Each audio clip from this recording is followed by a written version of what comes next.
Good morning everyone. Welcome back to my channel and welcome back to another brand new vlog. শুভ জন্মাষ্টমী সকলকে। আজকে জন্মাষ্টমীর শুভ দিনে আশা করি দিনটা তোমাদের সবার খুব ভালো যাবে। আর কার কার বাড়িতে গোপাল আছে, কে কে আজকে পুজোর আয়োজন করেছো আমাকে প্লিজ কমেন্ট করে জানাবে। আর পারলে আমার ইনস্টাগ্রামে ছবিও শেয়ার করবে আমাকে ট্যাগ করে। আর আমার তো ছেলে আছেই, তোমরা তো জানো আজকে আমার গোপাল সোনার তো জন্মাষ্টমী হচ্ছেই বাড়িতে ভালো করেই। আর এই আমি জাস্ট সকালবেলা ঘুম থেকে উঠে স্নান করে এলাম। এরপর আমি গোপাল সোনাকে স্নান করাবো, রেডি করাবো। ওর জন্য অ্যাকচুয়ালি আমি না একটা ভালো জামা সেট কিনেছিলাম, জানো তো, মানে জামা পাগড়ি সেট। কিন্তু আমার হঠাৎ করে মনে হলো যে সকাল থেকে এত ভালো জামাটা ওকে পরিয়ে রাখবো না, মানে সারাদিন পরালে একটা কিরকম লাগে না, মনে হয় না যে বিকালবেলা আসল সময় জিনিসটার আর কোনো মর্ম থাকে না।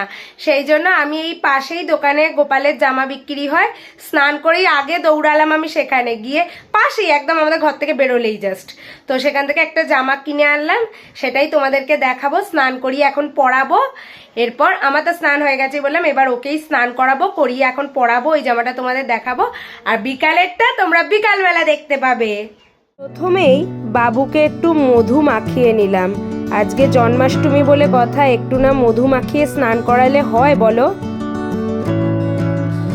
তারপর ভালো করে দুধ দিয়ে স্নান করিয়ে নিলাম। স্নান টান করিয়ে সকালবেলার জন্য যে জামাটা কিনেছিলাম সেইটাকে পরিয়ে বাবুকে ধীরে ধীরে গয়না গাটি চুল সমস্ত কিছু পরিয়ে রেডি করে নিলাম।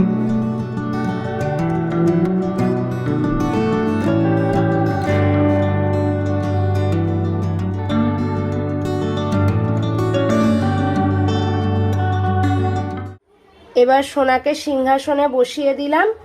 আজকে সকালবেলা ওকে জানলাতেই বসাবো, আর তারপরে বিকালবেলা একটা অন্য জায়গায় দোল্লা টোল্লাগুলো সেট করা হবে। সকালবেলা স্নান টান করানো হয়ে গেছে, এবার দিয়ে দিচ্ছি বাবুকে সকালের ব্রেকফাস্ট। সকালের ব্রেকফাস্টে আজকে কি আছে দেখো, আছে হচ্ছে ছানার জিলিপি আর রসগোল্লা। এটাই আজকে বাবুর সকালবেলার ব্রেকফাস্ট। জানো তো বন্ধুরা, আমি না একটা বড় ভুল করে ফেলেছি, ব্লান্ডার হয়ে গেছে আমার। সেটা হচ্ছে আমি চন্দন পড়াতেই ভুলে গেছি, এদিকে খেতে দিয়ে দিয়েছি। তাই এই সব একটু চন্দন গুলে নিলাম। চলো এবার চন্দনটা পরিয়ে দিই বাবুকে। শ্রীকৃষ্ণ গোবিন্দ হরে মুরারি হে নাথ নারায়ণ। বাইরে মুষলধারে বৃষ্টি হচ্ছে, আর এদিকে মা সমস্ত কিছু ভোগের প্রিপারেশন করছে। মা এটা কি রান্না করছো? এটা ফুলকপি করছি। ওই যে ফুলকপি আলুর তরকারি করছে। এরপর আমি এসে পনিরের রেসিপিটা করব, শাহি পনির করব। তো সেইটা আমি একটা শর্টসে পোস্ট করব। এই যে ফুলকপি দিচ্ছে মা, দিয়ে দাও মা ফুলকপিটা। ফুলকপি দেবে এবার। যাই হোক মা করুক, আমার এখনো প্রচুর কাজ বাকি। এরপর আমি আলপনা দেব, তারপর বেলুন ফোলাবো, বাবুর দোল্লাটা সাজাবো। আমার কিচ্ছু করা হয়নি জানো, কেন কি আমি এই এতক্ষণ ধরে সব পেস্ট করছিলাম। বাবুকে পুজো টুজো করার পর কাজু কিশমিশ পোস্ত চারমগজ এইসব পেস্ট করলাম, আদা কাঁচা লঙ্কা পেস্ট করলাম, টমেটো পেস্ট করলাম, এইসবই এতক্ষণ ধরে করছিলাম। আমার কিচ্ছু কাজ হয়নি। এরপর ভাবছি গিয়ে আগে আলপনাটা দেবো, তারপর বেলুন ফোলাবো, দোল্লা সাজাবো, সমস্ত কিছু কাজ বাকি রয়েছে। তার আজকে আবার বেলুন ফোলাতে বসে পড়েছি। এই যে বাপিও বসেছে, বেঁধে দেবে বলে একা একা বাঁধতে পারি না আমি। আর আগের দিন বেলুনগুলো সব ফেটে গেছিল, তো এই জন্য আজকে আমি একটুখানি ছোট ছোট করে ফোলাবো। একটা বেলুনও আগের দিন ঠিক রাখতে পারিনি, দেখি একটু ছোট ছোট করে ফোলাই, তারপর আলপনা দেবো। বেলুনগুলো ফোলানো হয়ে গেলে আলপনা দেবো। আজকে বাপিকে তুলেছি বেলুন ঝোলানোর জন্য। আগের দিন যা ঝোলাতে ঝোলাতে ফেটে যাচ্ছিল, ভয়ের চোটে আর আজকে আমি উঠিনি। অলরেডি একটা ফেটে গেছে, তাই বাপি দেখি করে দিক। আলপনাটা দিতে বসে পড়েছি, দিয়ে নি আলপনাটা, তারপর তোমাদেরকে দেখাচ্ছি আলপনাটা কিরকম হয়েছে। ঠিক আছে, চলো দিয়ে নি আলপনাটা।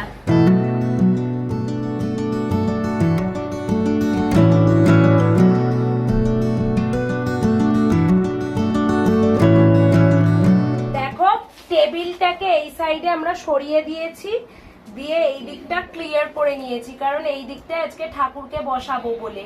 কারণ না হলে জানলায় যদি বসাই অত ভোগ অত প্রসাদ দেওয়া যায় না, সেই জন্য এই দিকটা আমরা ক্লিয়ার করে নিয়েছি যে এই দিকটায় বসাবো।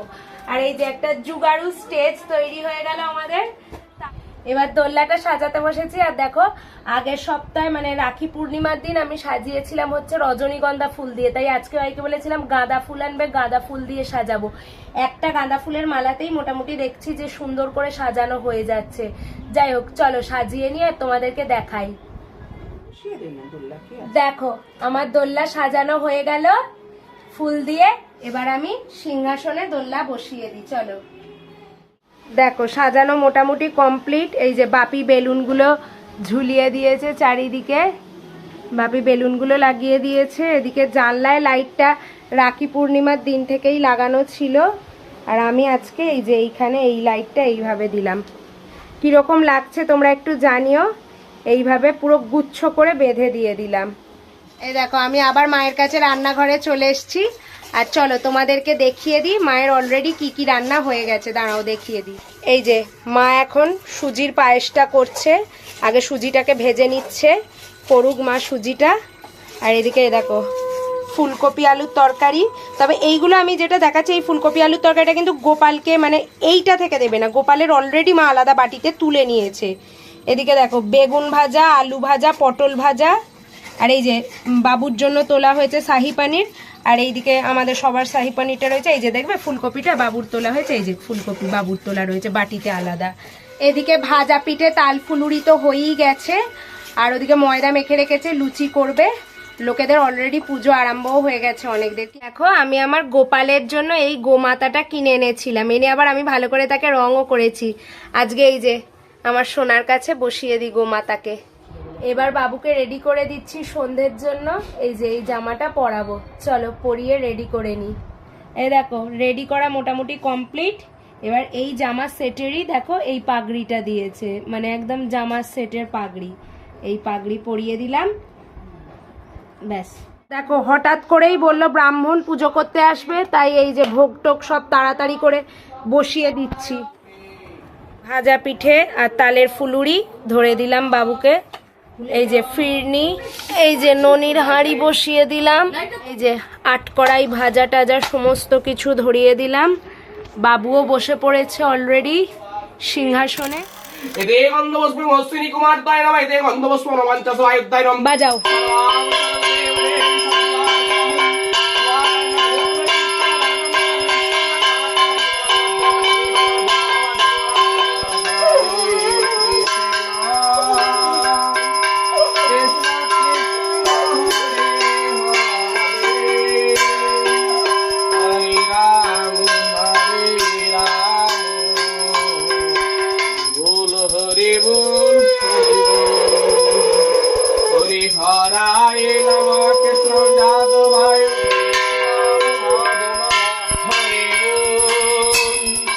দেখো পুজো কমপ্লিট হয়ে গেল, এই জাস্ট ব্রাহ্মণ ঠাকুর চলে গেল। এবার আমি একটুখানি কৃষ্ণ অষ্টমীর বা জন্মাষ্টমীর ব্রত কথাটা একটু পাঠ করব। দেখো আমি মায়ের একটা তাঁতের শাড়ি পরে খুব সিম্পলভাবে রেডি হয়ে নিয়েছি, খুব সিম্পলভাবে রেডি হয়েছি, কোনো এক্সট্রা কিচ্ছু করিনি। একটা জাস্ট মায়ের তাঁতের শাড়ি পরে রেডি হয়ে নিয়েছি। এই দেখো ব্রাহ্মণ ঠাকুর চলে যেতে আমি জাস্ট লিপস্টিকটা পরেছি আর টিপটা পরেছি, আর কিছুই করিনি। অ্যাকচুয়ালি তখন আমার এতটাও রেডি হওয়া হয়েছিল না, জাস্ট কোনো রকমের শাড়িটা গলিয়ে বসে পড়েছিলাম আমি, সেই জন্য। আর এই একটুখানি ব্রাহ্মণ ঠাকুর যেতে রেডি হলাম। এবার ব্রত কথাটা পাঠ করব। আমি কখনো ব্রত কথা পড়িনি, তো যার জন্য আমার যদি পড়তে পড়তে কিছু ভুল হয় তো তোমরা প্লিজ আমাকে একটু ক্ষমা করে দিও, কারণ আমি পড়তে সত্যিই জানি না। আমি জাস্ট দেখে দেখে পড়ার চেষ্টা করব, এইটুকুই। বশিষ্ঠেরে জিজ্ঞাসিল দিলীপেরা জন, শ্রীকৃষ্ণের জন্ম কথা করিব শ্রবণ। ভাদ্রের রোহিণী কৃষ্ণপক্ষে অষ্টমীতে ভগবান কি কারণে উদয় ধরা, দয়াময় কৃষ্ণচন্দ্র লীলা প্রকাশিল, যে কারণে ধরাধামে আবির্ভাব হইল।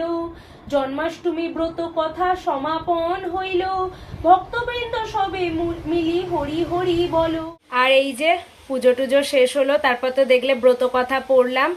তারপর হতে ড্রেস ট্রেস চেঞ্জ করে প্রসাদ খেলাম, সারাদিন তো কিছু না খেয়ে উপোস করেছিলাম, প্রসাদ খেলাম, প্রসাদ তোসাদ খেয়ে এই জাস্ট লোককে সবাইকে প্রসাদ বিলি করলাম, এসব হলো। এবার আমার ছেলেকে পরিষ্কার পরিচ্ছন্ন করিয়ে শুইয়ে দেবো, একটা হালকা কিছু জামা কাপড় পরিয়ে, কারণ সারাদিন তো সে বেচারা খুব গর্জিয়াস সেজে রয়েছে, তারও তো কষ্ট হচ্ছে না।